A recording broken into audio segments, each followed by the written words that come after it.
Hello friends, Radhe Radhe. हमारे channel में आपका स्वागत है। तो यहाँ पर खुशियों का माहौल है। सूरज के यहाँ पर बहुत ही भारी खुशियाँ मनाई जा रही हैं, क्योंकि रिया की शादी की बात चल रही है। बहुत ही अच्छे घर से रिश्ता आया है, पैसे वाला है और सब कुछ है उसके पास। तो सब लोग खुश हैं, बहुत ही ज़्यादा खुश हैं। पर उदासी है तो सिर्फ रिया के चेहरे पर।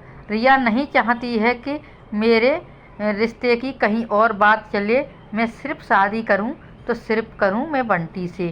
तो रिया के चेहरे पर भारी उदासी है, ये कोई देख नहीं पा रहा है। और रिया के मन में चलता है मैं किस तरीके से बंटी से मिलूं, उसको अपने मन की बात कहूं। मैं शादी करूंगी तो सिर्फ बंटी से ही करूंगी, वरना मैं नहीं करूंगी।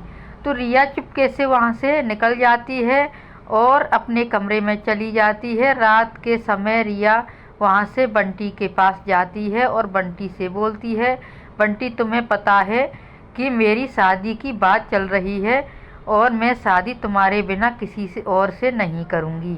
तो बंटी को ये सुनकर बहुत ही बड़ा धक्का लगता है। तो बोलता है कि ये कैसे हो सकता है, मैं तुम्हारी शादी कहीं और नहीं होने दूँगा। ऐसा हो ही नहीं सकता। मैं सूरज भैया को मनाऊँगा और शादी सिर्फ मैं तुमसे ही करूँगा। तो सूरज उसके पीछे पीछे आ जाता है, रिया के पीछे पीछे चुपके से आ जाता है और सारी बातें सुन लेता है। तो रिया को और बंटी को दोनों को डांटता है और बोलता है, आज के बाद तुम लोग एक दूसरे से नहीं मिलोगे। मैं तुमसे शादी रिया की हरगिज नहीं होने दूंगा। पर रिया नहीं मानती है और आगे आ जाती है और बोलती है, भैया बंटी से करूँगी वरना मैं नहीं करूँगी। पर सूरज किसी की बात नहीं सुनता है और रिया को खींच करके अपने घर ले जाता है और कमरे में बंद कर देता है। रिया बहुत ज़ोर से रोने लगती है और मन ही मन विचार करती है कि न जाने अब कैसे मेरी शादी बंटी से होगी और मैं जहर खाकर मर जाऊँगी, पर शादी मैं किसी और से बंटी के सिवा नहीं करूँगी। तो मन में रिया सोचती रहती है और रोते रोते सो जाती है। जब सुबह होती है तो सारे घर में खुशी का माहौल है और सब लोग रिया की शादी जल्द से जल्द करवा देना चाहते हैं।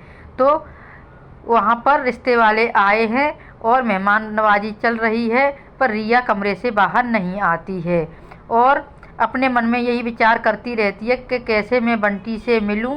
तो बंटी को चुपके से रिया फ़ोन कर देती है, वहाँ से निकल जाती है। और फिर भी सूरज कहीं से पता लगा लेता है और उसके पीछे चला जाता है। तो रिया और बंटी एक दूसरे से मंदिर में शादी कर रहे होते हैं। रिया की मांग में सिंदूर बंटी भर देता है तो सूरज कुछ नहीं कर पाता है। सूरज को थोड़ा सा देर हो जाती है। सूरज आते ही चौंक जाता है और बंटी को मारने लगता है कि तूने मेरी बहन से शादी कैसे कर ली, मैं ये शादी को नहीं मानता हूँ।